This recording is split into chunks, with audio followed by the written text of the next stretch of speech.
Live. Pardon me. Welcome back to HIGHER.ZIP. I looked at your Dropbox. Okay. Yeah. Looks fucking sick. So far, so good. Yeah, I love it. Yeah. So if you guys haven't seen it, it's kind of ovally rather than perfect circle. I fuck with that. I originally went with a layout that was kind of like maybe overly complicated, where the basically the 2 page sizes were different. Like the calendar page was a square aspect ratio, and then the image page was original size, I guess, with 8.5 by 11. It didn't really work out. It was just complicated for no reason, basically. So I went with just like even pages, which then caused the circle to kind of look better as an oval versus as a perfect circle. I love the circle idea, so thank you for nudging me in that direction with your comp originally. Sure. But yeah, I'll just rip from your references. I'll just rip your reference directly. Fuck it. Yeah, I think it's a good start. I think there's a couple pieces that I think are left. The dates that we want to highlight is the most obvious one. The only one that I highlighted there was the tokens deployment date, March 9th, right? But yeah, we could do things there, and then I've been putting people's Farcaster username as like the credit. I like that. And no @ symbol or anything either, just like straight up the username. And I originally thought that we could put it just like right under the image. Sorry, I guess let me back up a little bit. One of the things that we'd been kind of mulling around was the idea for using that image page as like a thing that you could potentially rip out and like frame it or hang it or something like that. So then that's where kind of the idea of putting the credit on that page kind of came from. But then as I kind of played around with the design, I thought that we could also have just like an index page in the back with the month and the username as well. So That's I think not a we bad should idea. pick one of those, maybe not both of them, but maybe both does make sense. Yeah, like a page where it has each image like maybe small. Yeah. With the Yeah, like the camera, the prints that have like the one in that comes in prints. There's like all of the individual prints, and then at the end there's kind of like here's the summary version. Like even potentially like the little version of the image as a reference. Like when you develop photos. Yeah, that's true. That would be dope. Yeah. Exactly like that. Yeah. Brian, there's one thing that I had been considering for and it may be over the top, but for kind of denoting the notable days was my initial thought was, that green coin with the white arrow. I was thinking of like just 3D printing little coins that we could like glue onto those spots. That was just one idea. There's something maybe a little special. That kind of fucks with maybe how if it's foldable. Yeah. But something like that could be interesting. Damn, I wonder. I don't want to go too far off, but like a scratch off. That's crazy, bro. That would be crazy. I wouldn't even know how to get that made, honestly. But that. Well, what about thumbtacks with the like the part where you push is the green higher arrow, and then yeah, that's sick. That's sick. You had said that, right? Make a hole punch the size of the arrow. I was thinking hole punch, but the thumbtack is maybe more interesting. Oh, the handle of the thumbtack. The actual handle. I could print those. I could make those. Oh, that'd be sick. If we could do that, that'd be sick. Yeah. How would you get the thumbtack in it? It's just like a little needle, I guess. Little needle with some super glue. Nice. That's hard as fuck. That's a vibe. Yeah. Dude, I feel you're right though. Well, everyone's right here. Just the idea of, because if it is going to be a higher price point thing, those little details are what's going to sell it, you know? Yeah. Like, obviously the art is sick, but like when you're selling something that's a very thought out package, it's like, all right, yeah, I'll fuck with that. Yeah, exactly. What do you guys think about the range of price point? What was it? I think it was like from 60 to 129, and I was just kind of going off like ranges there. As I was brainstorming it, or like figuring out the finances, I thought it'd be hilarious if it was priced at 69. Very crypto, you know? I'm not mad at that. Just as long as we don't lose money. Yeah. It's my main thing. Yeah, that's kind of the thing, is like we effectively have to give out 11 to 12 free at least, right? Oh, and I guess some people have more than one image in it, so maybe less than that. Oh, you're saying because they made stuff, so we need to kind of like comp them at least. I think so. We could also approach it from the angle, because actually that's a reminder. I need to send out the rewards to those winners. But we could approach it from the angle that if you won, you can just buy it at cost as well. That, you know, obviously would be, if we can work out a scenario where we can just give those free, that'd be sick. Yeah. But at risk of like having to up the price in a dramatic way to make, you know, 9 of them free, we'll just run the numbers. Maybe it works. Maybe that should be the next step, is like starting a Google Sheet, because once we start getting quotes and stuff, then we can easily compare, maybe. Because then there's also like the push pin, right? We have like 2 options right now. Really, what it is we have the option of printing it with B-Stipe, and then we have the option of the risograph, which I went there yesterday, and I ended up helping them like collate this zine that they were making, essentially. So I got to meet a few of the people. Do you guys know what risograph printing is, essentially? You were talking about it, but please, like, go into it. Let's nerd out. It's basically screen printing, but a printer does it.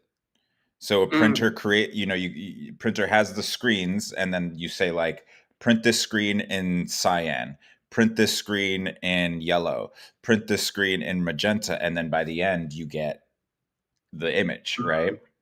Exactly. And then there's a black layer as well. Basically, it prints in CMYK. Yeah. But the kind of art and the finessing of it is that there's like an infinite amount of cyans out there. There's an infinite amount of magentas in there. There's an infinite amount of yellows, and you can kind of like fuck with all those layers to get the output of what you want. Pretty dialed, right? Pretty dialed, or like stylistically different, like a high contrast image, and not even really changing the image. You're just changing the print. Right. It's compelling to me. The one question I had for you regarding that process is how well you think it handles gradients, like in like the reindeer example. Yeah. Or like this sunfire horse. That's a good point. I was going to do an exercise later today to basically prep the files for risograph printing, and then in that way we can preview what the image will actually look like before we go ahead and like get it printed. That would be sick. Yeah, because you know, the idea that the print is slightly different than the digital artifact is kind of cool. Yeah. You know, but if it's like way too, then it's like, you know, maybe it's a little bit maybe rude to the artist.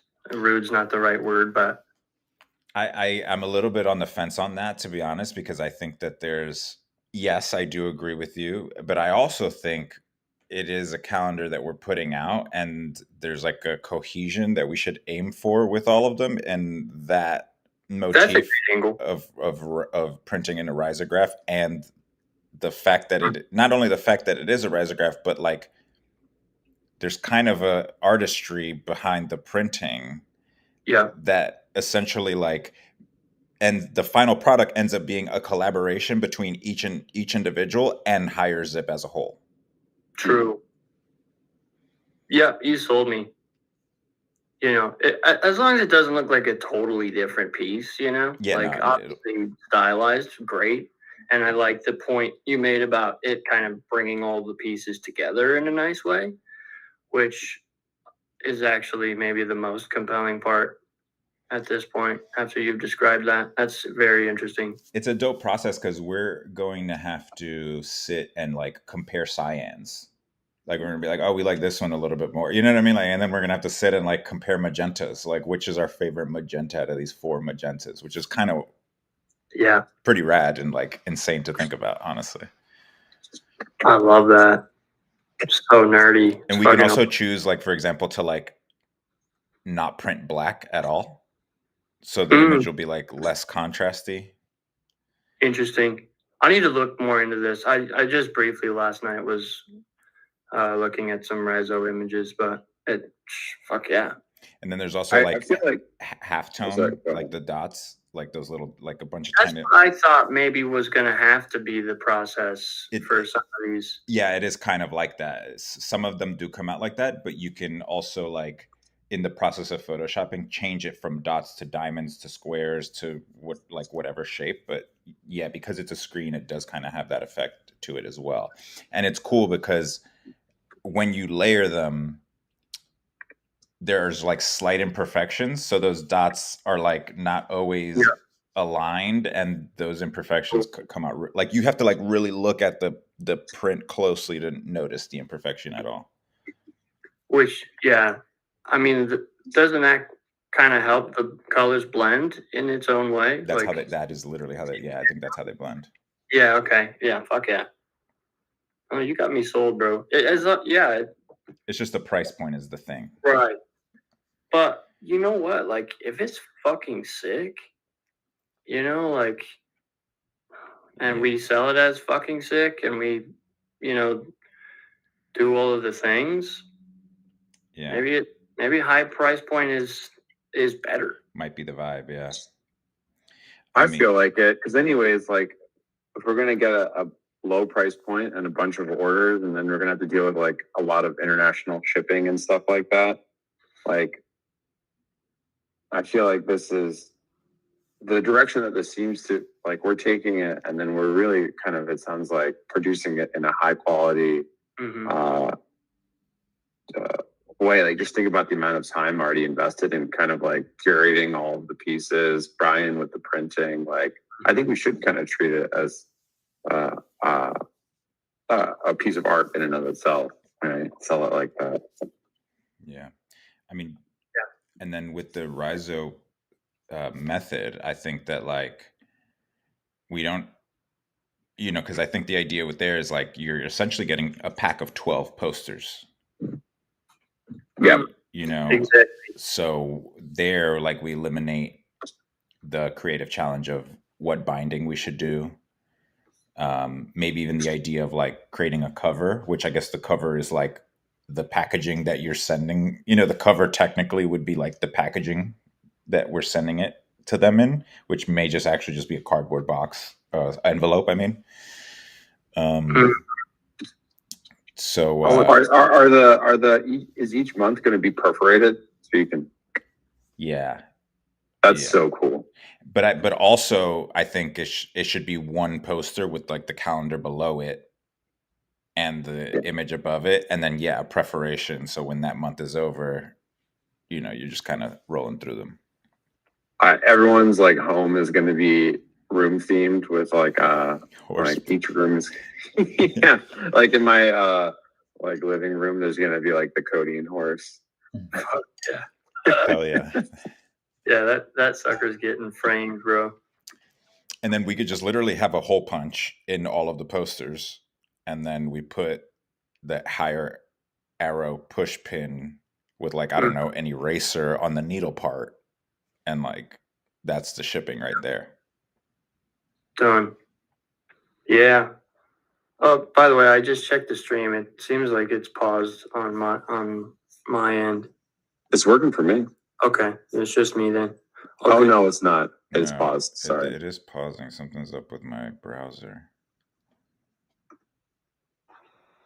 It's back. It should be back now.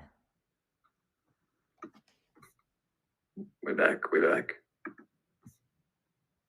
All right, I'm gonna watch the stream from here then. I'm meeting you guys on the streaming software. Hell yeah. Yeah, we're back. Yeah, I was thinking, depending on the vibe of the overall collection of artwork, could influence kind of how we wrap that up. Yeah. Like what it's wrapped in. I initially was like, what if we did like a leather wrap or something like that? But then I'm like, I don't know if leather maybe fits the bill. But, well, it is horses. I don't know. I think maybe whatever, once we have those in hand, it'll probably be obvious like how we feel we need to package it. We can also think about the sale as like the like where we sell it. I think one thing that we can glean from God, what was that service called? Slice. Not Slice, the subscription to creators one. Oh yeah, linear HIGHER.ZIP. Yeah. I think we should show everyone that's purchased it and like have it kind of be like, a sort of social experience of buying this even before you receive physical product. So that we can, recognize them, give shouts, and then other people can be like, oh, Chatra is supporting a assignment. Like I wanna be a part of this as well. And just like we had talked about from like the donations back in the day, like maybe you can leave a comment when you purchase it or something. So then really not necessary, but if you're pushing for like a little bit of a social angle, maybe that's fun. Yeah. And we could also, if we wanted to have some fun with it, like have like a roundup type thing where there's a minimum price, but if you want to pay more, we'll say like 100% goes to the artists or something like that. Just invite people to, I'm sure we might catch like one person who like throws one ETH in there and then it ends up like funding the whole thing. Yeah, that's dope. How does that work though? Is that just like a protocol you could use and it's just a web page? Yeah, we'd write a smart contract that like takes a comment, takes an amount, and ensures that the amount is above the minimum, and then we'd have to like reach out to them and be like, "Hey, it's your address," but easy enough. Cool. Well, and the 11 out of 12 of them are on Farcaster, so we have their Farcaster wallets. Yeah. So like I've done work on like resolving addresses to FIDs and like sending programmatic DMs. So if we want to be like programmatic about it and just like one shot it from the HZip account, we can do something like that. Like, hey, please send your address here. We've got your order for your calendar or calendars. Thank you. Blah, blah, blah. Just kind of collect it all. Well, yeah. Why not? I love it. That's dope. Yeah. Cause we definitely, maybe we should have a list of what we need to reach out to these people for. Cause we definitely should reach out to them in terms of like how they want to be credited. Right. Like, or should we just go with the Farcaster name and just executive order that? I think Farcaster name, or like for the person who's on Twitter, put their handle. Yeah. That makes sense. But then the person who's viewing it, how are they going to know the difference? As part of the intake, we can say like Farcaster username, or like we could give an input and then they pick. So if we wanted to, there's a couple of different ways we could go about it. We could resolve the address that they pay from to their identity, or we could have them specifically say their identity and then we store that. But then someone could be like, "This is Vitalik. I'm buying this as Vitalik." And then we reach out to Vitalik, and he doesn't respond because it wasn't him, obviously. So I feel like relying on the address is potentially cleaner, but sometimes addresses just don't resolve, which is part of the challenge. Well, Brian, you were talking more about between Farcaster username and Twitter username? On the print itself, yeah, like how... Oh, on the print, I see. Yeah, like on the print itself, if... Yeah, yeah, exactly. Do the index idea, if we follow through with that, that could be where we like actually put X and then handle, or Farcaster and then handle, but on the print itself is just that's the name they want to go by, you know. I wouldn't want mine to say CLFX.eth, you know. I would want it to say Colfax. So should we reach out to these people now to try to get a list of that going? Yeah, and it works out too because I still have 9 people to reach out to get the high res image from. Okay.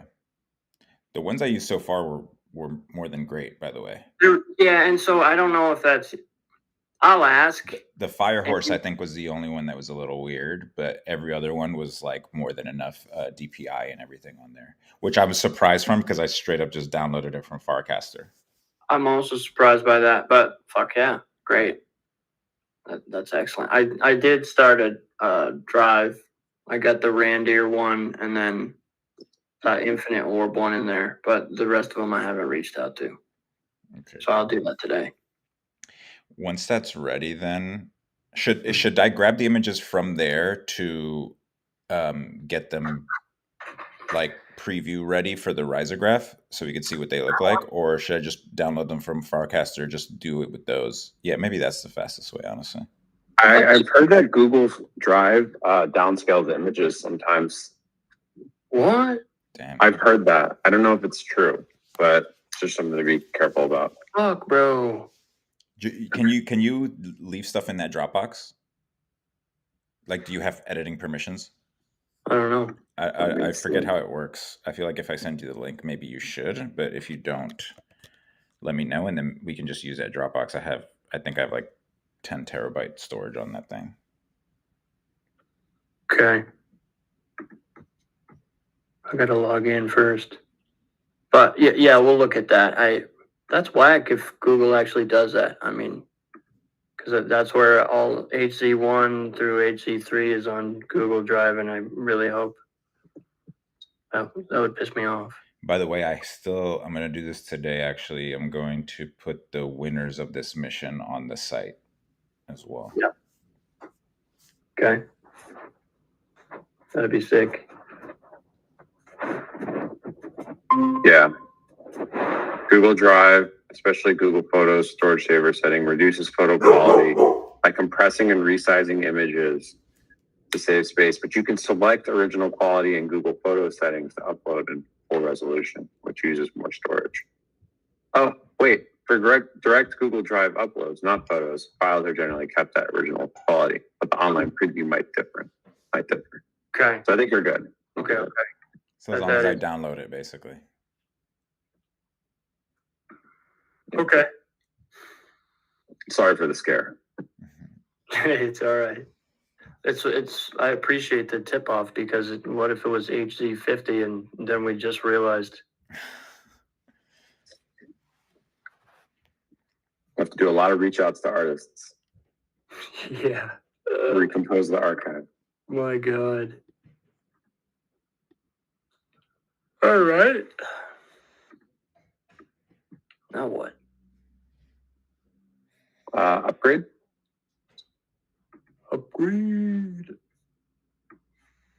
Yeah. How you feeling about the upgrade? Oh, yeah. How are you guys feeling about that?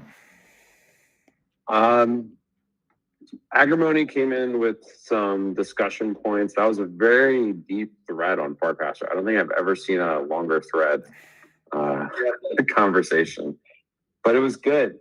I think that what they were advocating for was, and I think, John, you said this, it was kind of keeping the supply of higher fixed at what it is now, and then like for every one hire that gets locked up or burned or what have you on base, like one is unlocked on ETH mainnet. So I thought that was interesting because that is kind of contrasted with like there being two hires, each with their own supply caps. Because like for instance with Clanker, the supply cap is 100 billion, and you can't actually change that. With the higher token that's deployed today, it's 1 billion, right? So that's 100 to 1 difference. Right. Interesting. Yeah. Yeah. I mean, ironically, like after all this discussion, it could be funny if like at the end of the day, we just create a bridge to ETH mainnet. And that's the hire on ETH mainnet token. I think that's more or less what that user was advocating for. The downside is that all of the existing structures, or not even downside necessarily, the side effect is that all the existing structures like the party, the rocket pool, and the HZIP permapool still directly benefit from any market activity that might happen on ETH because the base token and the ETH token are fundamentally linked to each other. It's not a new separate token. So I don't know if that's like something that we want to go down as a path, but that was kind of what one vocal community member was advocating for. Which basically splits liquidity between L1 and L2. Yeah, it would honestly like it would keep most of the liquidity on L2. It would just be that the token's now on L1. They did, the one thing that they did bring up is like if liquidity is removable, then there's an opportunity there to use that to instantiate the L1. In the case of the perma pool, it obviously isn't. And I think the rocket pool also isn't. But the party LP, from what I've heard from you guys and maybe from them, is that they can withdraw that. So that could be used to seed the LP on mainnet if we wanted to go that route. And I do think that they're like 40%, I want to say. I think like we're 40%, they're 40%, and Rocket Pool's like 20%. I don't know if that's entirely accurate or not, but roughly those feel like the orders of magnitude. I think we each have a double-digit percentage of the LP. And so, you know, it's not a bad path, actually. If we wanted to just say, okay, we're just not gonna, like these are vestigial structures on base. You can use them or not, but the focus is on ETH for like where we're going to deploy our future smart contracts, would be it for staking or things like that. And that the party LP is what is the one that gets migrated to ETH mainnet. Like that is a path. But then it kind of also, and it does at that point fail to cut us out of these, right? It enshrines the LP that we have, it enshrines the LP that Rocket Pool has, and party will also be enshrined just on ETH mainnet. So like for the purpose of subordinating ourselves to higher, like I think it kind of actually fails that objective. So maybe it's a non-starter in that sense. Yeah, it's unattractive to me for that exact reason, personally. I get the logic behind it, though. It does make sense. But, yeah, I suppose that maybe personally the main goal is still kind of unanswered, unfortunately, or just not dealt with, really. But maybe nobody else cares, and I'll shut up, which is fine, you know? Well, I think that the simplest thing that we can do before we even migrate at all is open upgrader for deposits, like and then we could have people start kicking in higher, get the conversation going, and because that's not just words at that point, that's actions, symbolic actions, because we're not actually doing anything with that higher yet, but it's the potential to actually then do something, and it's kind of token weighted. Yeah, I think maybe a preface to that even is just a basic poll to get general sentiment. Obviously, it's not true skin in the game, but it would be nice, if 90% of people don't want to migrate, then let's just save ourselves the trouble. You know what I mean? Yeah. So the poll would be like, are you interested in migrating higher to mainnet? This would include migrating liquidity in the process. Like, yes, no. Because we've established that not migrating liquidity.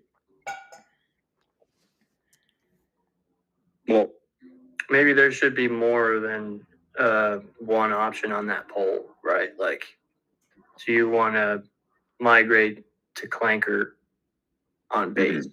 Do you want to migrate to mainnet Ethereum? Do you want to do that with? I think the rough consensus is like there's the Julies or the JRs or whatever his name is, who are like, you guys are prioritizing the wrong thing. Mm-hmm. And that there's like the no action camp. And then among the action camp, they're like, yes, mainnet. And I think that where the differences arise is like, is liquidity migrated? Is liquidity not migrated? Right? I think that kind of like and like, if so, how? Right? That seems to be kind of like where the devil's in the details. Yeah. And so, yeah. So I feel like we should kind of like frame it around those details. So it's not like people are pissed off when we do it a certain way. And then we're like, look, we like ask the community for input. This was like kind of the consensus choice. Yeah. That's why we're going with it like that way. The science of a good poll. Yeah. Sure. So I can come up with options there. That would be great. Kind of enumerate it, and then we can just like put it to them this week. Should we and can we host it on HIGHER.ZIP? A discussion? The poll. Or like, oh. I don't know. Farcaster maybe seems most accessible, I suppose. So just like a off-the-shelf tool like Ponder or something like that? Maybe. We could go extra old school and be like for option A, retweet for option B. Quotecast for, yeah. There is a lack of buttons. I think it would actually be sick if it's in the HZip mini app where it's like you click open and then it just shows you the options right there, and then you can bam, hit it. Yeah, that'd be sick. Can you show options before you click in them? Like just not necessarily vote, but show the options before. Yeah, so we can generate a thumbnail that is like a screenshot of the options and just display that there. You won't be able to click it, but you won't be able to act on it, but if you click it, it'll it can open the page. That's pretty fire. Yeah. Great. Because then the polling could be tied to like the sign-in, essentially. Right? Yeah. Like you can only vote if you're signed in, essentially. Yeah. We'd use the same Trenches login thing, pass that signature as part of the form submission to, vote. Yeah. That could be cool. I think that would be cool. Mm-hmm. Well, so the poll will be about the different ways we could migrate versus not migrate. Is that right? There should be. Or would it just be us saying this is how we think we should migrate, and do you agree or not? There probably yeah, go for it. a no option, a no migrate on the poll for sure. I think so too. Yeah. So no migrate for sure, but I feel like we should just leave base out of it. Like migrating from base to base, for instance, is like, I don't know. Yeah. One thing we haven't really discussed much but came today is the change of the token supply if we use Clanker. And also with this new Nanar Farcaster thing, Clanker, one of the main reasons we were looking at Clanker in the first place was like, alignment with Farcaster, get that ping notification. Is that, I imagine that might be still on the table, but I don't know if it is. True. In my mind, also, I haven't fully passed like what it would feel like to see my token number go up from like 100,000 to 10 million. Like, does that feel good, or does that cheapen the token? And if we're not going to get the notification, is it worth changing the unit value? Basically, all that. Yeah, because especially, you're right. Because Dan was the one that was pushing the notification aspect for one, and two, if we're kind of positioning it as a zero fee, no treasury, then the Clanker, ease of Clanker is kind of maybe irrelevant there too. I guess right. It would just be optics. Optics would be which I do feel like there are community members that are like, yeah, I'm down just because Clanker, Yeah, I agree with that.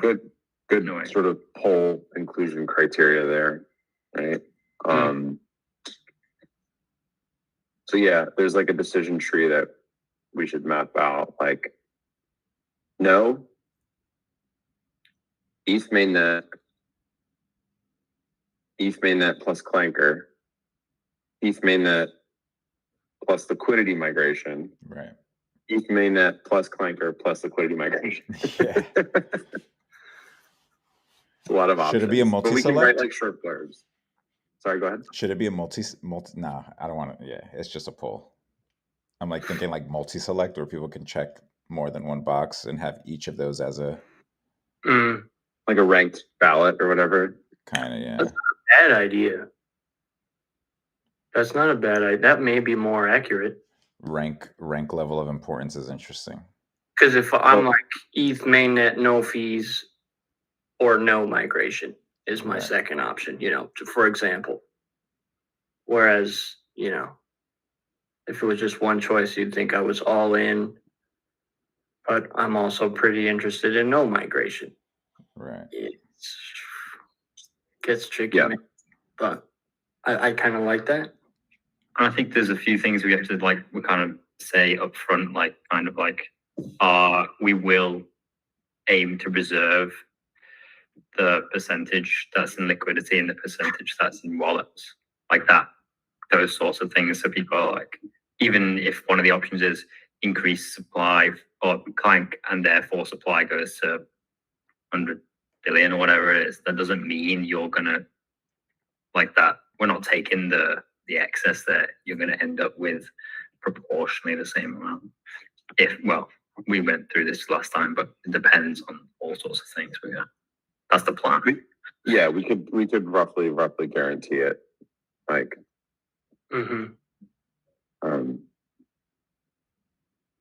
yeah. I really like the idea of having either the March anniversary or Farcon be the moment where we migrate.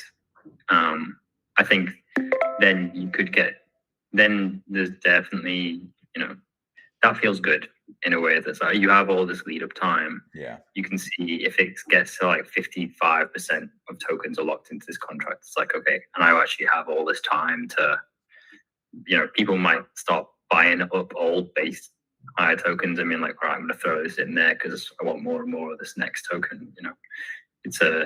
I think there's an interesting thing with allowing there to be space between threshold meeting and execution. But side note, we should put the higher anniversary on the calendar, like specifically that day. Big time. Be some sort of color coded or higher coded. Okay. Yeah. Absolutely.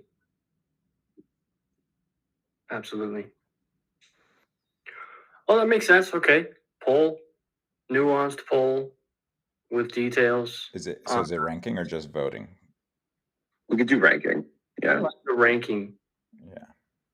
I can get started on both the contract and the options.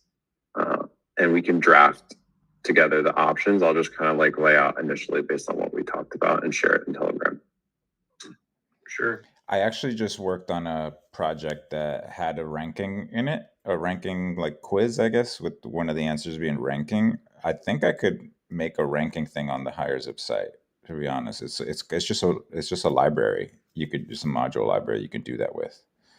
Sweet. I don't know like what signals it'll send out and how we would receive those signals. But I think in terms of UI, definitely possible.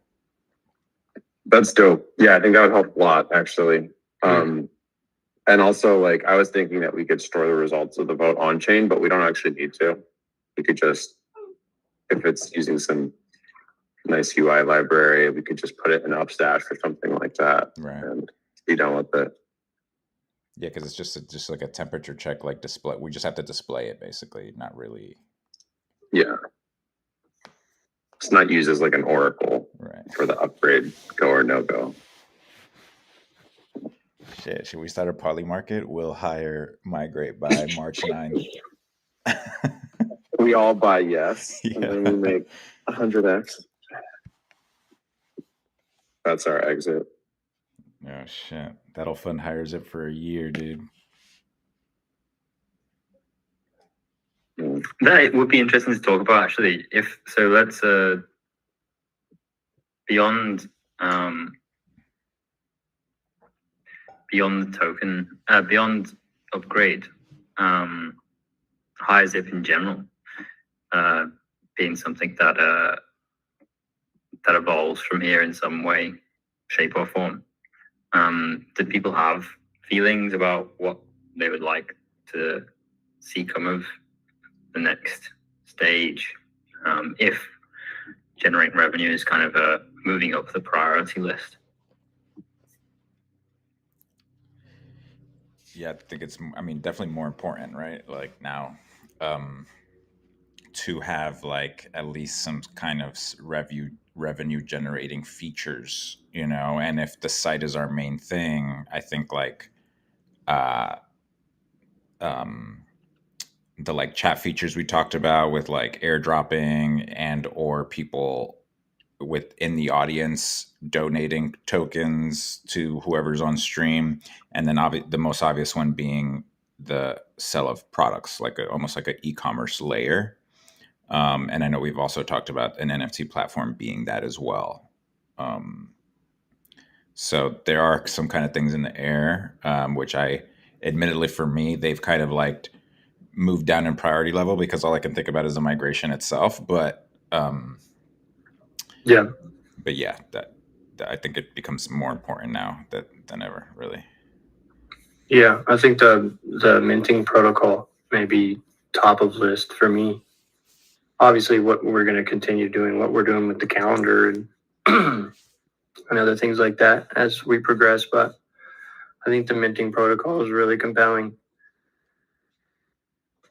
And we'd use the fuck out of it, personally as HIGHER.ZIP, let alone the rest of the network and anybody outside of the network potentially. Seems smart. And it would live on ETH mainnet? Potentially, yeah. Interesting.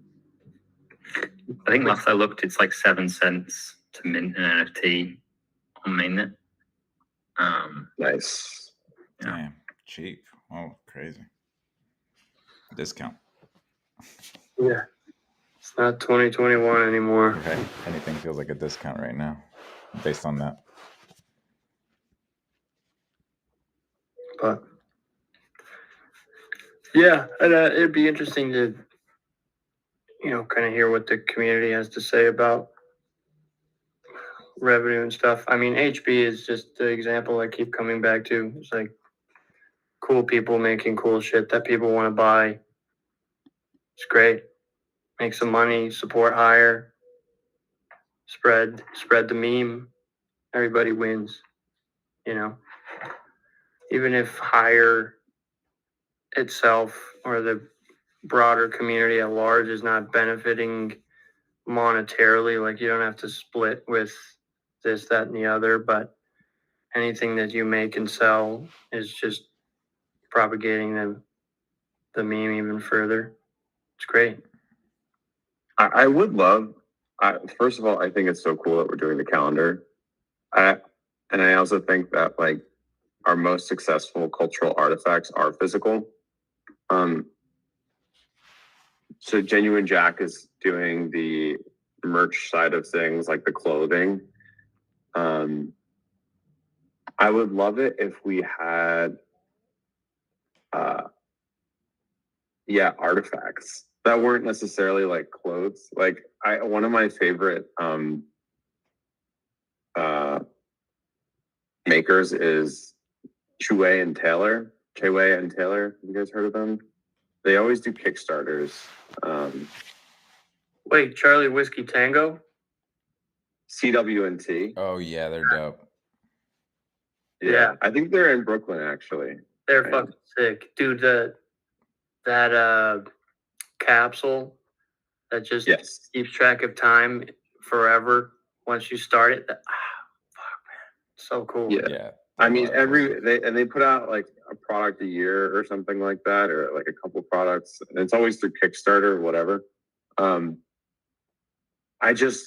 To me, that is like the apex of like cool and brandable and all of the things like I want to buy, like I ape the physical products, I like NFTs, but I love that we're doing this calendar thing. To me, that's so cool. Yeah. That being said, I've had the least input into this calendar process because I just, I've been thinking about the upgrade. So I know it's a ton of work, and but if directionally we could kind of like get there, to me, that's very exciting. From like enabling, people to kind of come together and ship cool stuff. It almost leads you to, well, you said Kickstarter, right? Yeah. That's intriguing. It almost leads you to, okay, consider the NFT marketplace minting protocol as like a step one. Does that lend itself to creating that different type of marketplace that you're describing here for physical goods in a way that you could incorporate like a Kickstarter angle for people that are like making higher shit, and it's like, okay, I made one of these, like if I can't afford to just shell out the dough for making 30, but I really want to post it on this marketplace. It's just Kickstarter, and it's just Kickstarter. That's fire. I like that idea a lot. Yeah, and like each purchase is an NFT. Yeah. But there's also like this potential and then that could also solve both things where it's like okay, you could purchase just the collectible and that could just be like the thing, or there could be like this sort of real crowdfund angle to produce something physical. I like that. Yeah, I love that, because I think like that honestly is so on brand for us and Higher as a whole, to be honest. Like it's like bootstrapping products now is kind of what that kind of makes me think about. And this whole idea of like getting something off the ground essentially. Totally. Yeah. And yeah, you could pair that NFT angle with the crowdfunding aspect in a unique way that has never been touched on. Like, because we we have kept coming back to the idea of like, okay, selling NFTs is a revenue generator, right? For X, whatever, for whatever it is. But it's like, okay, now just actually pair those things together in plain sight. Like, this is a revenue generator for this thing that I want to do. Support now, you'll receive it later. Or, hey, if you just want the NFT, lower tier purchase, like $5 gets you just the NFT and you're supporting the project. Whereas like on Kickstarter, it's like, support the project and you don't get anything. Right. At least in this scenario, you get an NFT that somebody designed all nice, and it's compelling. And there's essentially already Rails for that, right? Like HyperSub it would be the thing, an underlying kind of protocol that we could use for that. HyperSub is subscriptions, so it's like. Oh, sorry, they have. I forget the company, Fabric. Oh, Fabric. I think Fabric has another protocol. Maybe it's not called HyperSub. That is more for crowdfunding. Yeah, I remember what you're talking about. Yeah. Like HyperSub, is the subscription protocol, and then they have another one. I forget what it's called. I think it's for crowdfunding. That'd be ideal. Their website right now is, if you go to With Fabric, it is nothing. It's like, uh-oh. Yeah. Oh, there it is. Our first product was an on. Sorry, go ahead. Yeah, I think they're pivoting to some to be like a aggregator of trading transactions. Yeah, I saw him posting a lot about that recently, like or what's it called, transaction routing and like shit like that, which goes over my head. But yeah, more power to you, brother. Yeah. It looks like, so it kind of looks like they archived the previous products to some extent. It's like when you dig into their website, it's more like a retro of the past products, but maybe there's stuff that we'll be able to salvage from here.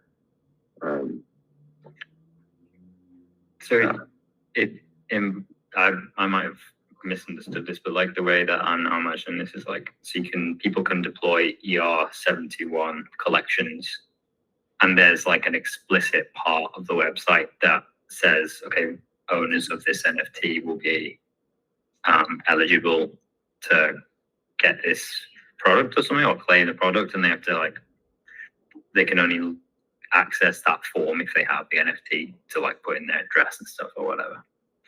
Potentially, you could even simplify it in a way that, you submit your address all at the beginning when you buy the NFT, or, maybe in the scenario where there's a support NFT, I just like the art. There's 2 different NFTs, like, could be that way. I don't necessarily love the added complexity of like the buy and then claim personally. I think avoiding that just makes sense to me. Whatever you just do it once, and then, the shit shows up at your door, or it doesn't if it doesn't pass.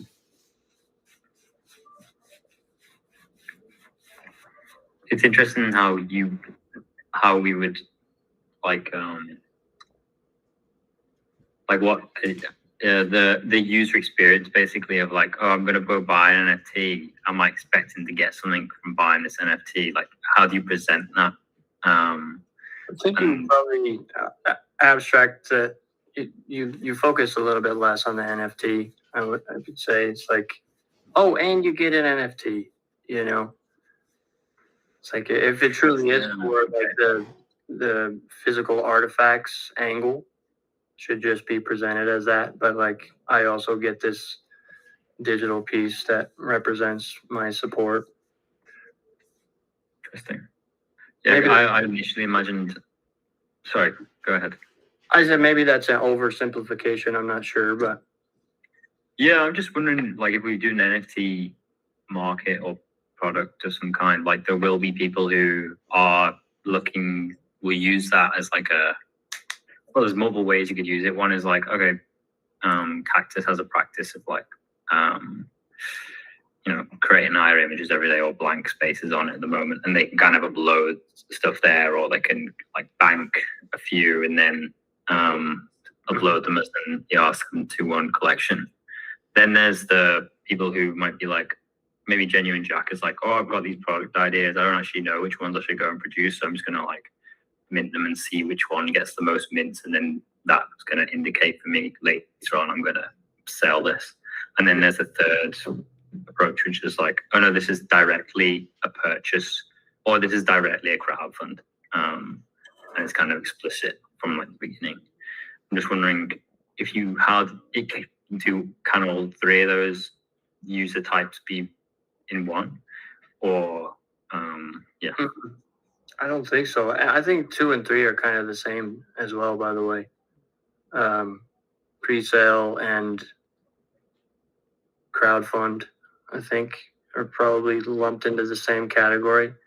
But to your point, yeah, right, you would have, I don't think you can lump them all into the same thing. I don't know if, that probably just doesn't work. So it would have to be separated, I suppose. Cool. So then I'll flip back to what I'm hearing is that we should focus more on let's focus on trying to bootstrap physical products, basically, and use NFTs as kind of like the vehicle to do that.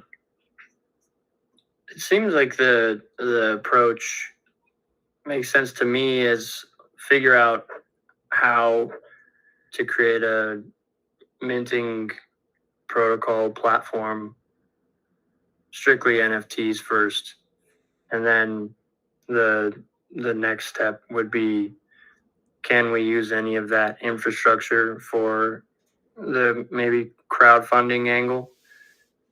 I'm not sure if we can or would want to. Seems ideal if we can, but I think keeping it simple with just NFTs as art initially maybe makes sense to me. What do you guys think? Art makes sense. Because that's what we have as a community currently, that seems logical to start there. And were people still excited about like the curatorship aspect of things? Because I think that is an aspect of what participants in Higher do, is curate things. And I really did like that idea at a certain point. And we would decouple it from, this is how fees get distributed. But right. I don't think that devalues the fun of it. No, I don't think it devalues it at all. I think it maybe adds value to it personally. And maybe it is paired with an agrimony staking contract down the road or something like that, when we figure out what sort of nuance exists there, or how curated we want to go, or what that really means. I think for now, if we can have a platform that I can mint something and someone can buy it, is a great start. Are we entering like a competition with OpenSea? I mean, not competition, you know what I mean? Like, but I guess I wonder with like the idea that other platforms technically already do this, right? Like Zora, Highlight, OpenSea, and I guess my question becomes like, what are we bringing to the table that they are not already doing? Technically, nothing, as far as I see it. The curation, I guess, would be the only thing, right? Like who we choose to which mint. I think the curation happens naturally right off the bat, because you're not going to get, Bats is not going to start minting. It's going to be blank space, cactus, chatra. So it'll start out as fairly curated, as by network, not necessarily by quality, I suppose. Right. So there'll be a level of curation initially, but I haven't given it much thought beyond that. The idea initially came from I think I mentioned that talking to Toady at Betterment. He's like, we only have one option to mint, and they take 10% of every sale. And I was like, well, why isn't there just another one that has much lower fees for starters? It's like, well, Higher could do it, and then we'd have Higher community members minting there, as opposed to whatever that third one is, or Highlight, or yada yada. And because Cactus and Chatra also asked, they were like, hey, can we mint through the Higher.zip site just to keep everything in one spot? Well, for starters, giving HB a place to mint without egregious fees, that seems like a win right off the bat. What that kind of blossoms into, I feel like it's undetermined. Kind of. So that's cool. I mean, I think that honestly is almost reason enough, right? It's just like lower fees, or like same fees, but they go to the artist.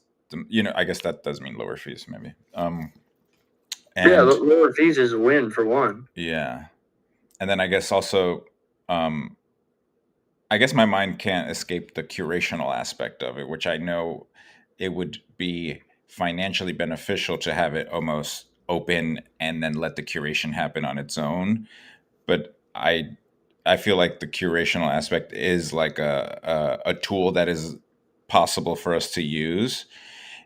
And then I think the other thing, I think in terms of like our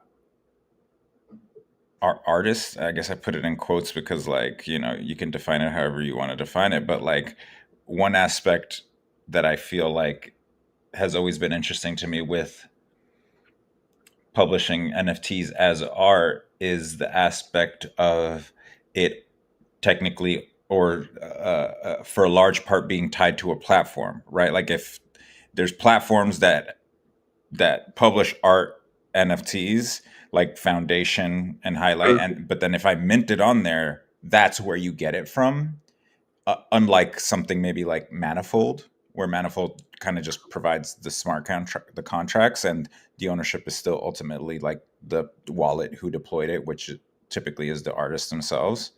I wonder if there's anything that you guys are interested in playing with in that world as well. Like, yeah, sure, like you can mint it on HIGHER.ZIP, but like, how does that tie us to the artist, I guess? Or maybe we're not saying that NFTs are artists. Mirror did it, where it's like they had Mirror crowdfunds, and you could kind of like embed the crowdfund module on other sites. It's a shame that they kind of sunset that platform and sold it to Paragraph, and it's no longer a thing. So you kind of like pick up where they left off almost. Yeah, that's cool. I used to love Right Race, man. That was such a fucking banger every week.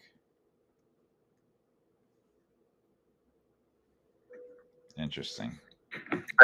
I think you're right, Brian, in that the curation aspect, kind of like we talked about having adding one person at a time. I think there is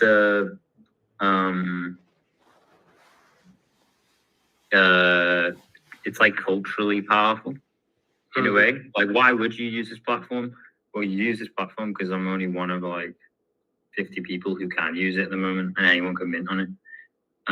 Or I use this platform because I want to be curated by this group that is growing slowly. I think growing a network in that way is still interesting to me. Yeah. Yeah. I guess the framing then is like, we're an art gallery. Yeah. Take Higher to curate. It's the art blocks. It's the art blocks approach. Yeah, which I like. I like that approach. I do too. I think we should approach curation. I think we should also, well, let me gather my thoughts. Yes, we should curate shit. I think we should also, and maybe they do. I like the idea of it living in tandem with a minting protocol that anybody can use.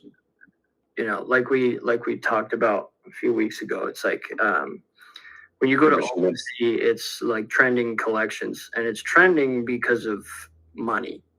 It's not trending because like everyone's like, this is fucking amazing. And maybe those are the same thing, but the trending collections would be could be the curated collections, and that's our gallery.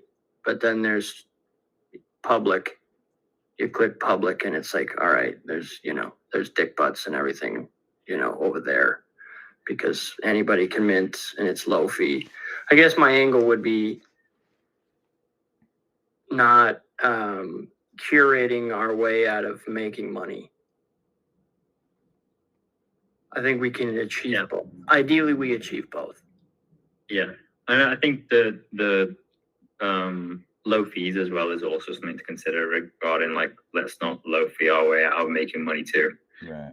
So it's worth kind of wondering about how can we. I'm still attached to the idea of like sending revenue towards token value, but I also no, I think I'm still attached to that, and then but then I also like the idea of like people who have staked higher tokens having the fees cut right down. And I also still like the idea of the hat being like, this is my curator hat. And not being like a higher price point and another revenue stream. Having like, oh, it's $10,000 if anyone can buy a hat. I thought this was really cool, Brian, the other day. We got $10,000, anyone can get a curator hat. So it is open. But then there's also, all right, I send this invite to a friend, it's like $50, $40, whatever it is. Yeah. Mm-hmm. Yeah, I think all of those things we can approach all of those things realistically. Sure. I guess maybe my main angle is, can we figure out how to get HB to mint on HIGHER.ZIP and then, go from there? Because we might not have right out of the gate, it's not like we have 1,000 people trying to mint that we're, dissecting in a hyper curated way. Yeah. 5 or 10, 20, sure. So it still exists, but I feel like the goal of just allowing HB to mint being the North Star currently. I think that could be cool. I think it would be a great first like, what's it called? Not grand opening, inaugural, like, release to a feature like that. I also think like having like something like that on the site would also be very cool to, in the future, like experiment on ways to tie it to the live streaming aspect somehow. Like everyone watching right now gets a free mint or something, whatever. Anyway, that's a, problem for a later day, a creative problem for another day. But I think it's great. And I think like all the things that we described kind of answers my question about like, what would we do differently from all the existing platforms, in a substantial way, Yeah, well, definitely worth considering. I think, to your point, I don't want to undermine that angle. I don't want to just be OpenSea.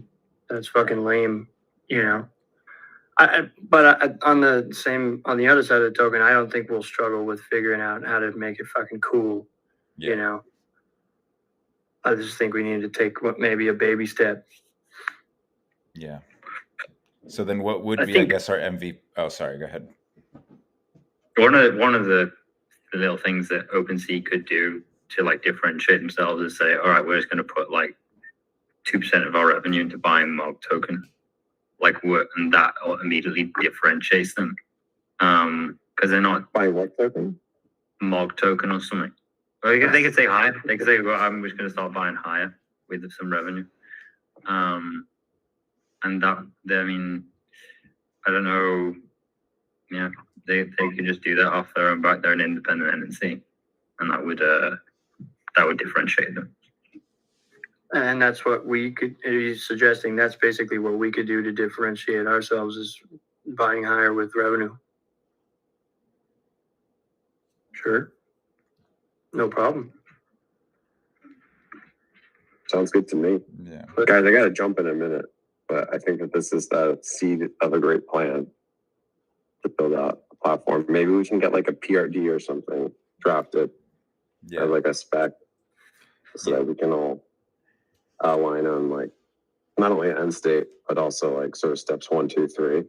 Also kind of considering if we want to run the calendar through this, we could, but probably it would slow things down more than speed things up. But always just sort of back of my thought. I have a spec that I put together pre this zero fees thing, so I can just edit it for this thing. And then there's Gemini's taking notes. Did you guys get that notification?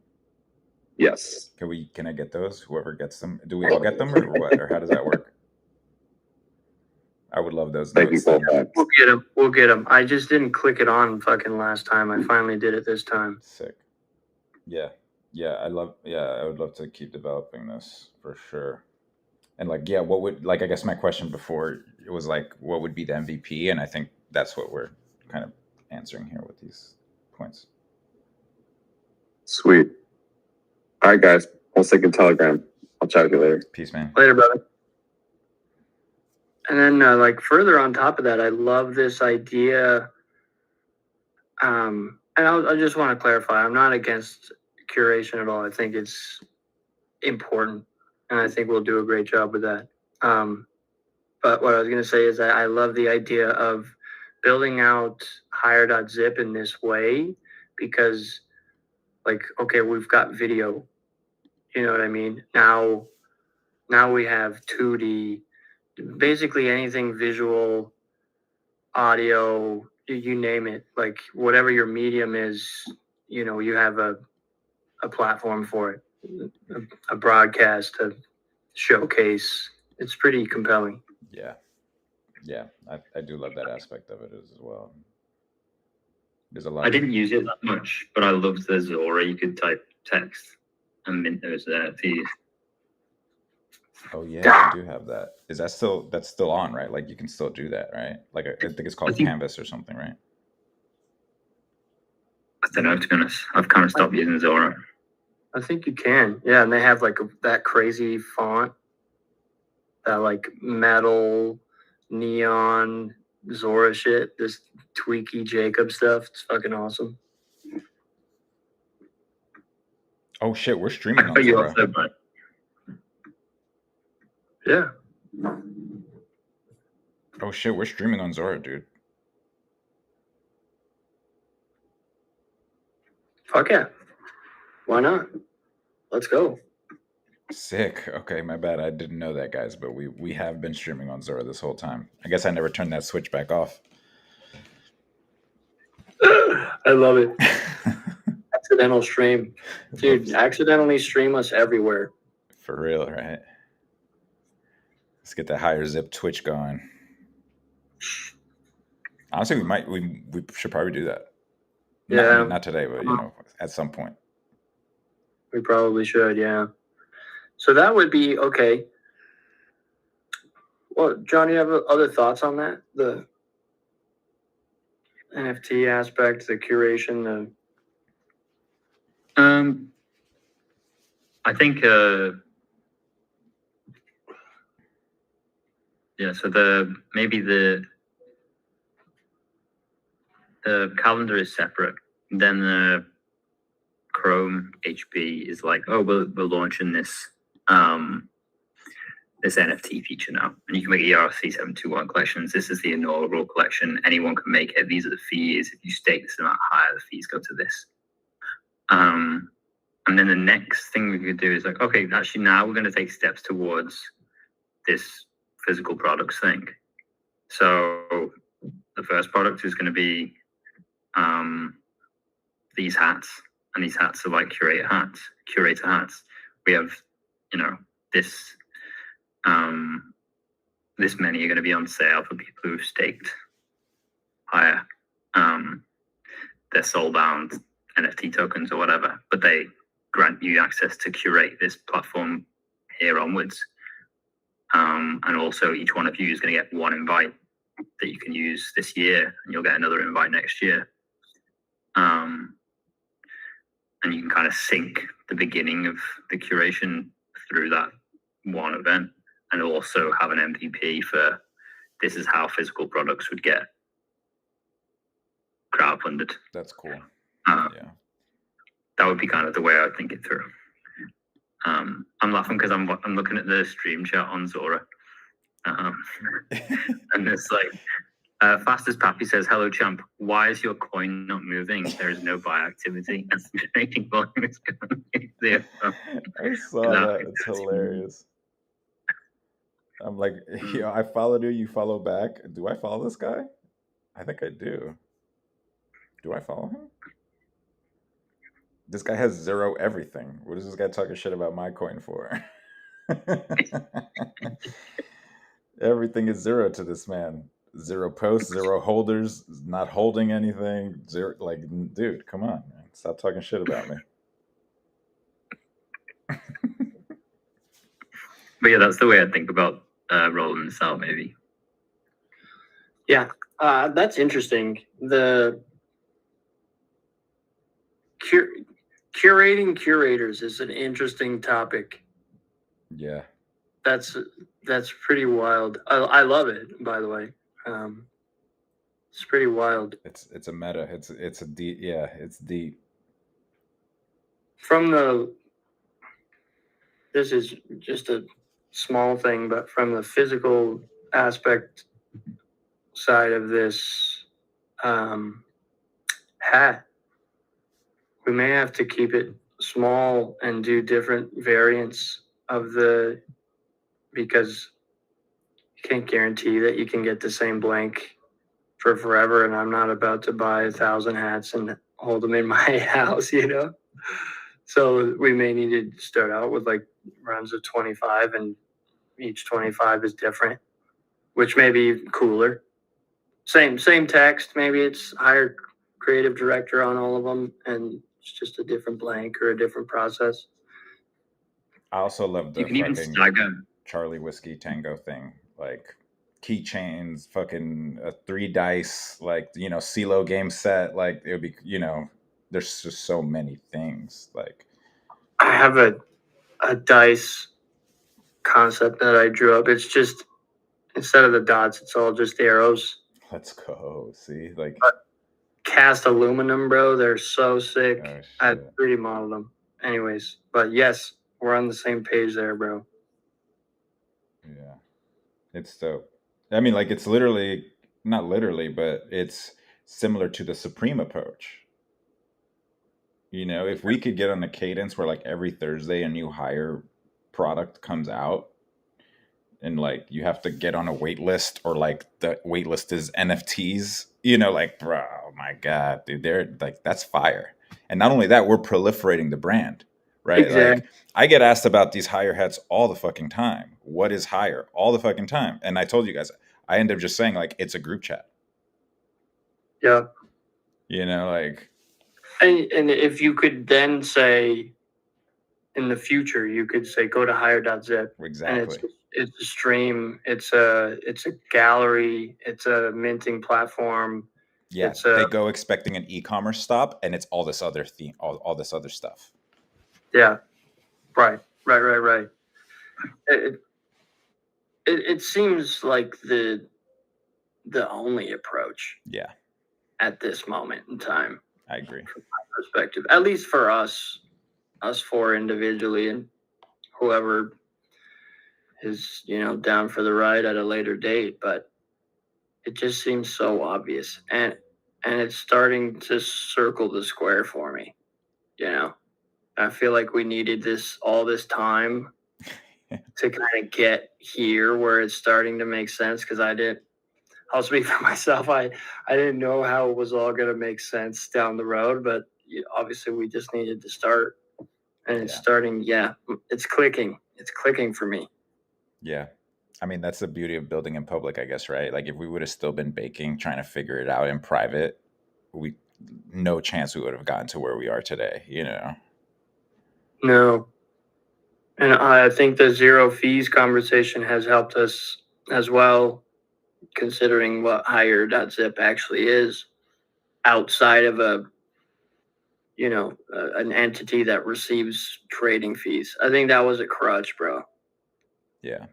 I think it's a crutch for Higher in general, actually. I mean, I don't know. I don't think it was a crutch, but I do think it was like a product of like what we've seen other companies or other crypto things do. Right. It was just like, oh yeah, fees. That's like the thing. That's Right. what we got to do. You know, it was like kind of like we had to like graduate a little bit past that, you know. Well said. It is mentally a leap as well, because like it's strange for a group of people to pick up a token that they didn't launch, right, and be like, we're gonna do something, and then we were like, well, at least we're getting fees from that token, and now we're like, all right, we're not even gonna take fees from that token. We're just pioneering this shit where we're like, we align, so we're gonna send money in that direction. And that is a new form culture where we're like, the token is, what is the token? Like, it is a way like to opt in to saying you kind of fuck with a certain thing, and that's kind of it. And hopefully other people like see that and are like, oh shit, I can build my own thing. And I mean, I'm really interested in like the cultural, like setting cultural norms. I thought liquidity as a public good is quite like the core of that, and I think zero fees continues that. But I think the next layer is like, okay, how do contributors relate to that shared thing? And they have to relate to it on a almost like it's voluntary, but it's not. But you don't want it to be volunteering either. right. It's like, so it is voluntary, but it's not volunteering, which is a interesting spot to be in.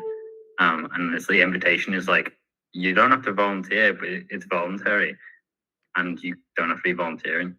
It's like I'm not sure what to call what we are in relation to the token, but that other people would see it and say, oh, I could do that too. That's interesting to me. And then if multiple people do that, because actually what kind of, I'm kind of inspired by On-Chain Dom recently. Yes. Who just been building in silence. And then out of nowhere, it's just like, oh, I've got this product and I accept higher, and also I'm going to be accumulating higher. And that's like, and I actually fucking love the product as well. It's like super cool. Is that the touch grass thing? Yeah, exactly. Touch grass, yeah. Yeah, fire. So yeah, I do think we are in new territory. So I'm glad to hear Colfax saying it's making sense for him, because in some ways I'm in a spot where I'm like, I'm kind of, I don't know what happens after this. I like thought I knew it was happening, and zero fees is throwing me off, but it also feels intuitively correct. Yeah. It's making, I'll say it's at least making more sense.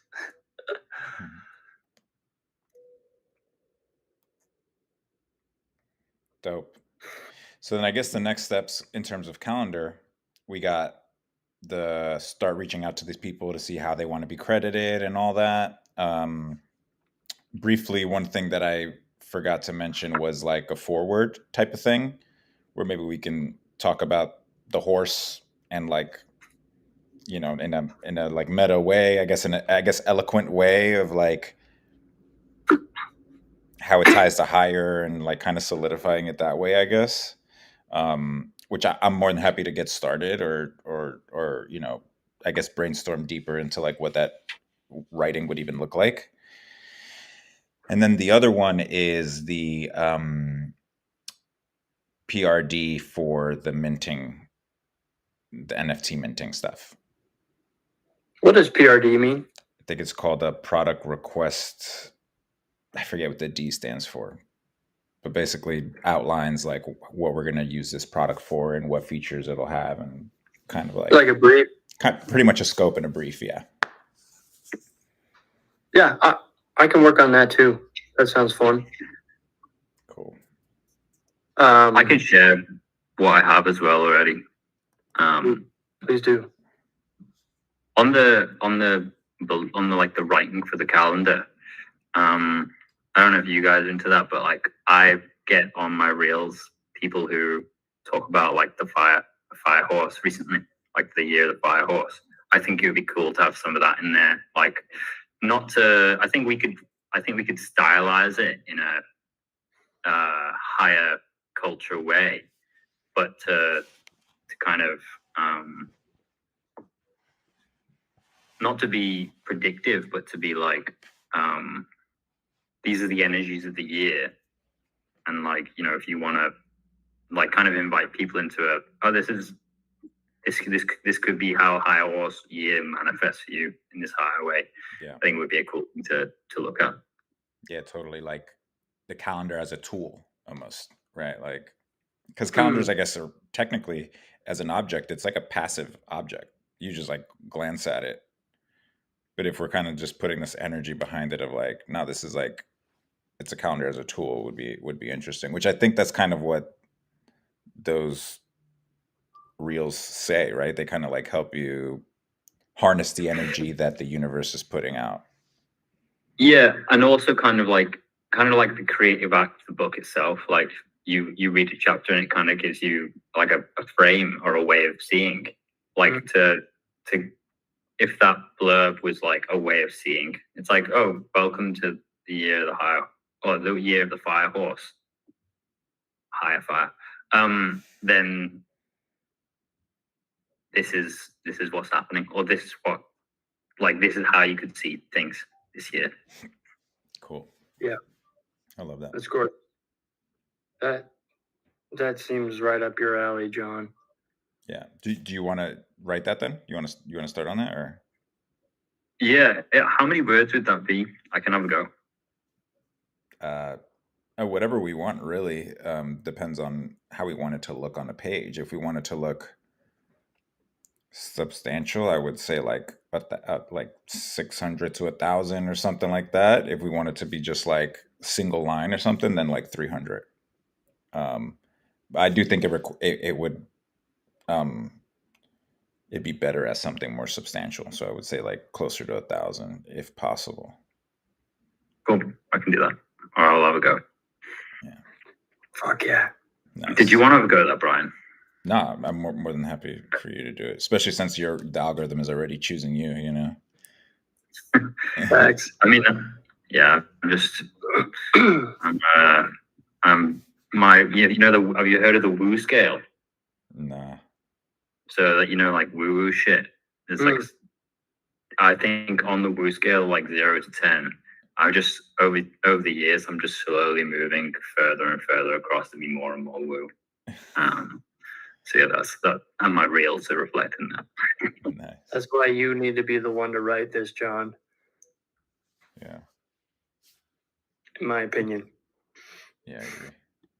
I'll give it a go. Yeah. Excellent. Cool. So, what do we need as far as like prepping for the idea of the Rhizo? I'm going to make, in the same Dropbox, I'll make a folder with all the images, and then I'll start. It's going to take me a while to do all of them, so I'll just start doing them. And basically, what'll end up happening is that I'll create a folder for each image, and in that folder, there'll be the cyan, the magenta, the yellow layers. And then I'll have one that's like the final preview, and then I'll have the original in that folder as well.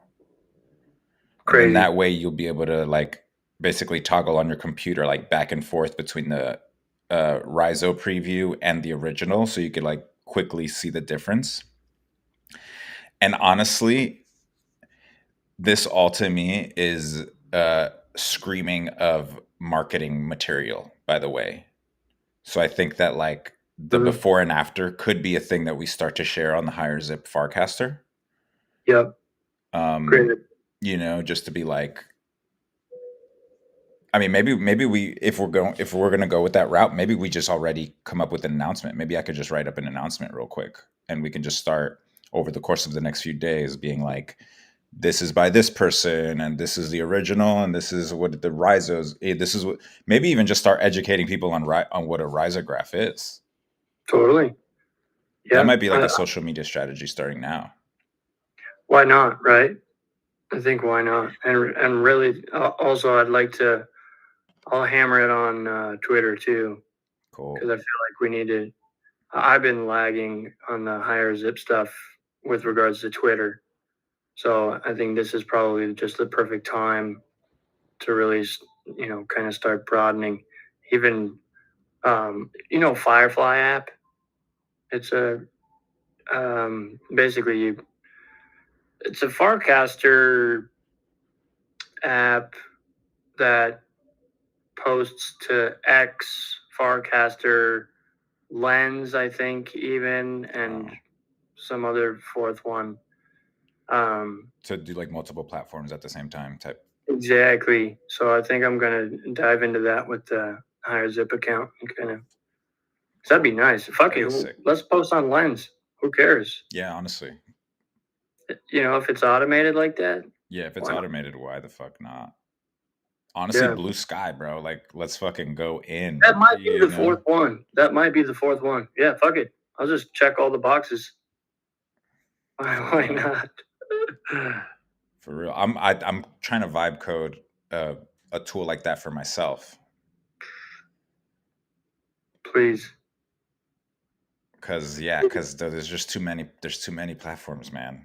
I just want to like a little website that I just run locally on my machine, and I'm just like using it there, and like it's going out to whatever fucking thing that I want it to go to.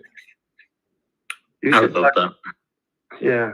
You should talk to Blank Space. I think he's doing something similar. He does shit like that. That's fire. Yeah. I think that's necessary. Yeah. It's a crazy time, right? Because especially if you have multiple accounts, you know what I mean? Like, manually posting to 4 different socials from multiple accounts, that's a job.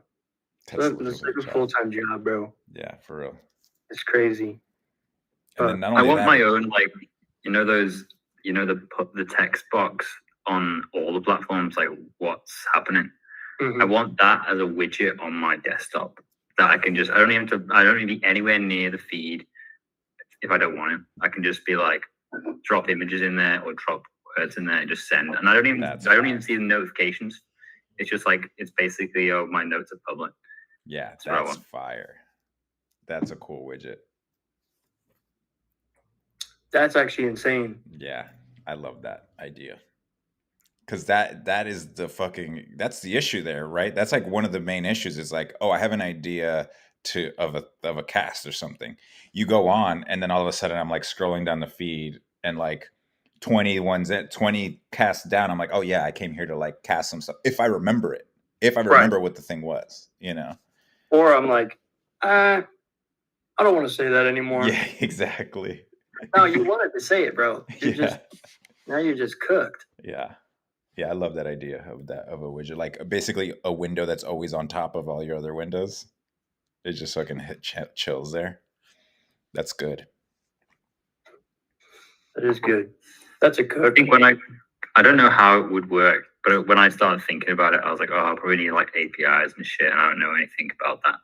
I had a t-shirt once that said, I love APIs, but I had no idea what they were. That's unreal, that's bro. Awesome. I imagine you need like a Twitter API or something to post to it. Yeah. But if you sold this widget as like a product, I'm sure you could probably make revenue off the top of it and pay for all the APIs and shit. That's true. Yeah. I mean, the only ones that really charge from the ones we've discussed are Nanar and Twitter. Because Blue Sky is open. You don't have to pay anything. Instagram, I'm not too sure. I think it's free also. It's just like high security levels type of stuff. Like the user would have to like, what's that called? Like authenticate. Like an authentication process. Yeah. Yeah. It's compelling. It would be a sick tool. And honestly, like the fact that if the V1 of that product were literally no feed, it's just posting. I mean, like, honestly, I feel like with if you take the blue sky portion of it, it might be, you could probably get that out in a day. Oh yeah, Claude already did it for me. There it is, right there. You already did it. Put it out, dude. Push it up to the GitHub. Let's go. With the GitHub. It's on localhost, bro. Here, check it out. He's like, here, I'm gonna send you the website, localhost 300, 3000. It's so fucking funny, dude. That was hilarious. That was legitimately me though. Recently, I was like, fuck, how do I? Like, I knew I couldn't share localhost with somebody, but I was like, I don't know what to do now. I'm in Claude. I just say, what's next? Straight up, bro. I just say, what's next? It works. And it'll tell you. It'll tell you. That's the beauty of the times we live in right now, dude. Well, like, great code, brother. Now what? Help.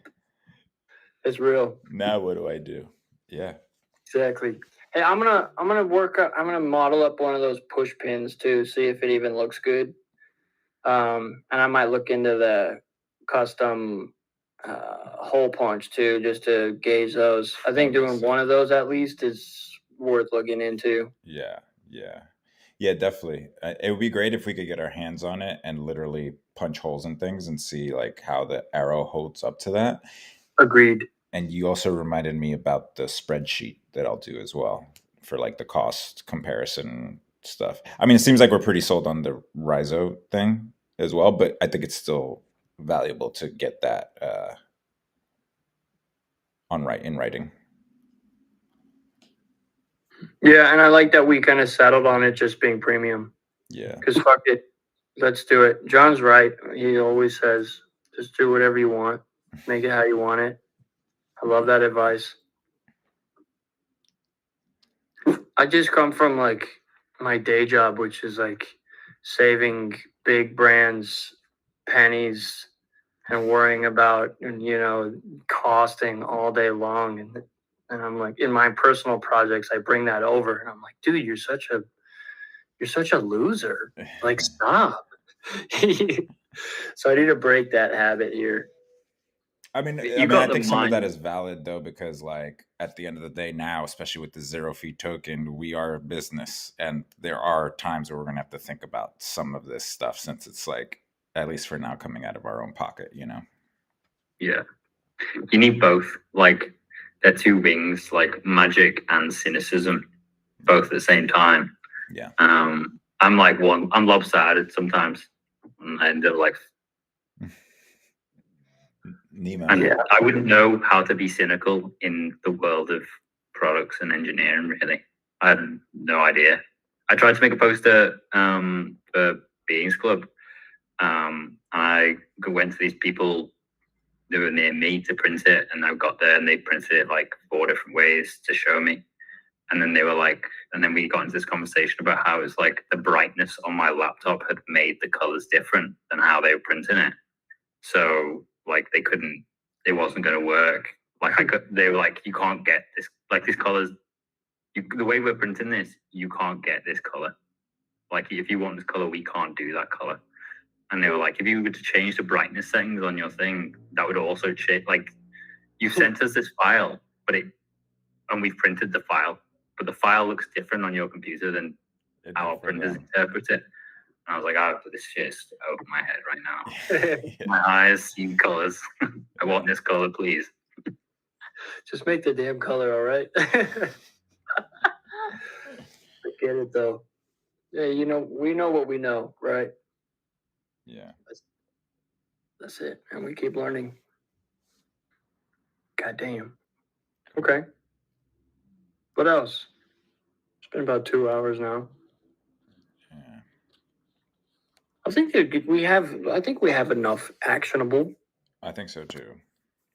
Well, actually, we have plenty.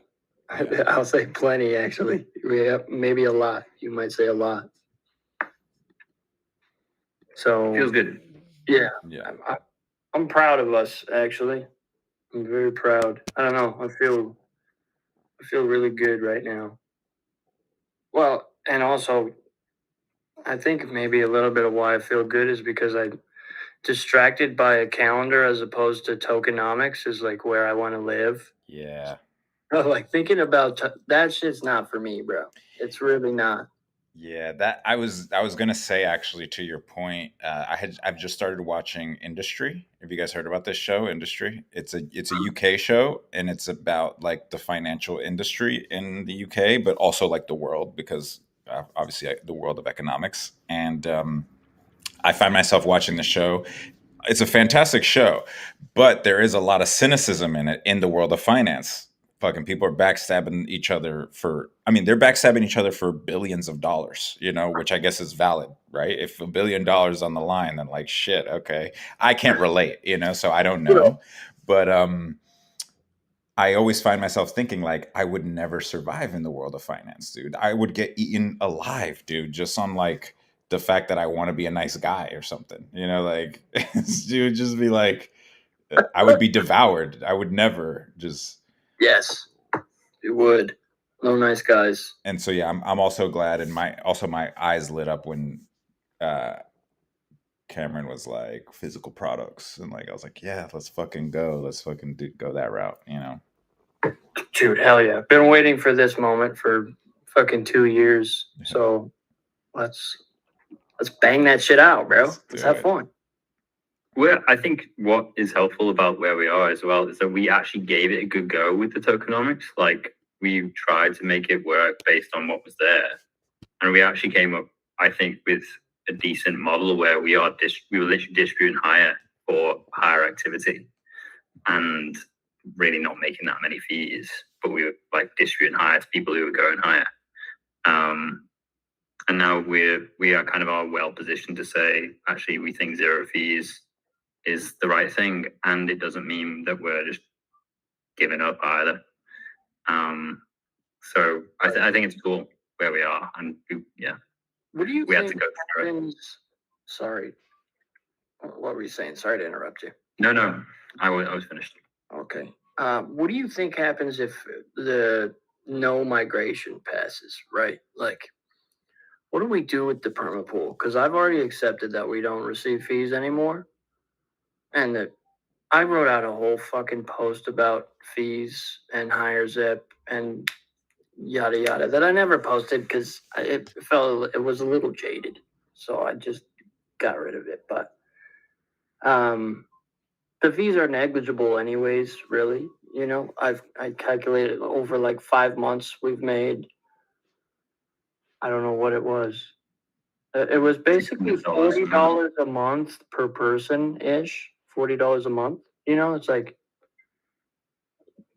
that's lunch for me and my lady. You know what I mean? So it's like I would be down if migration does not happen, and if somebody else wants the perma pool fees, like I almost lean to just like handing it off if somebody wants it. You know what I mean? But that's a very, very not even half-baked thought. It's a quarter-baked thought. But I wanted to bring that up. I don't consider, like, I'm so all in on the migration and zero fees that if we can't move forward like this, I'll have to think about it a lot, really. Because, like, I don't see, one of the reasons we would do migration and zero fees is to be confident in the long term of higher, from my perspective. Basically, through the experimentation we've done at HIGHER.ZIP, my confidence in the current way that the token setup has gone down. So yeah, I would have to, either someone would have to come up with some kind of solution and be like, people would be saying that, no, we want there to be some fees and people to do something with the fees. So it'd be like, okay, who should we point these fees at and give them the best chance at trying to work it out? Because we haven't been able to work it out, and we're going to try a different method, basically. Yeah, that's kind of where I sit. Yeah. Julie has, big ideas. has definitely thought through things. Agrimony, Chatra would be great to receive fees, but it's just it doesn't. It's not enough. You know what I mean? It's just not enough to where I feel like any of these ideas from any individual can manifest based on fees. Like, yeah. You know, sure, if it's just one person receiving them at this current time with volume, it's like, okay, maybe that's real money, but it's not enough to fund anything except a person, I suppose. Anyways, we don't have to get deeper into that, but it just popped into my head. I do think like the ideas and the way that these Julie and other people talk about what I think directionally everything's correct. I agree. It's like how do you get there? Right. Like what are the conditions that set up that eventuality? And at the moment, it feels like a fixation on fees is a hindrance. But maybe the positive future of this would be, okay, now we are pointing the fees at a new set of people who either figure it out or don't, and then they're on our side of like, okay, actually we should do 0 fees. I mean, my hope is that we do the migration and 0 fees and everybody's like focusing on building cool shit. But yeah, we'll see. Yeah, agreed. Because back to your finance comment, Brian, like the thinking about fees, I haven't done anything. I haven't made anything since I've been thinking about fees. You know what I mean? Like I show up on Thursdays, and run the account or whatever, but like I haven't actually made anything because I've been thinking about fucking token fees for 9 months. It's like clear that out. My brain's full, dude. It's like clear that shit out. Yeah. Let's talk about calendar and risographs. You know what I mean? Like let's go. Yeah. Let's actually have something to, obviously the site that you've built and shit. That was where I was thinking about it too. Was like, when was the last time I added a new feature to HIGHER.ZIP, right? And then I was like, oh, I'm not doing it because of the fucking fees. Like that's the fucking, you know what I mean? Like every time I begin to think about like, oh yeah, let's build this thing out, then I'm like, let me wait to see what we're going to talk about fees about, Yes, real, bro, real. And so like, if nothing changes, I'm changed at least, and maybe I can speak for all of us. I'm fucking changed, and that's fine. I'm not thinking about fees anymore. Like I'm just not gonna do it. Like, let's go. Obviously, yeah, if we're making $1,000 a week from fees, different conversation. But it's like I don't see that as a reality. And even if it was, I think the reality we're living right now is just much more fruitful. Yeah, I think even if we had $1,000 in fees, it'd still be the question of like, what am I going to do with those fees? Right. Like there'd still be something to handle in terms of like, and I think with the long chat that me and Agrimony had on the timeline, he said it in such blunt words that it finally made sense to even me it made sense. It was like there's a implicit social contract that exists, and it's better if we're in this it's voluntary and you're not a volunteer model as opposed to you're a volunteer model. Yeah. So yeah, it's a shift in the way you think about it, basically. Totally. And we've done great things, supporting the community with missions and stuff like that. We've handed out higher, but almost all of that has just come from the treasury, which has an expiration date. And if you run HZ missions once every 2 weeks, the expiration date is on its way. You know what I mean? So that'll be my last comment on that. I think it's a great future if the token gets migrated to 0 fees, and we keep going. Like I think it sets up the token in such a cool way.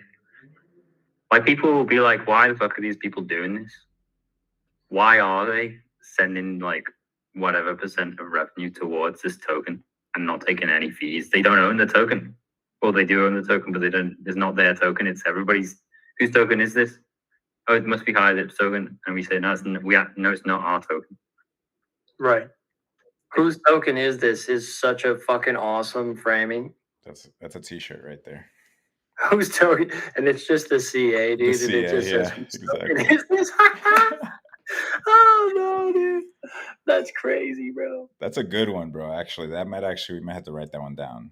That's kind of heat. That's a heater right there. Yeah, I love that framing, John.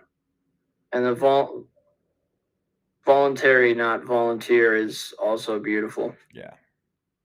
It's really, it's clean. Like it makes sense. It makes so much sense. Whose token is it? It might be a bit cringe, but I like the idea of setting the token free, or like wild horses run free as well. Like it makes sense that, like, if HIGHER is a horse, set it free.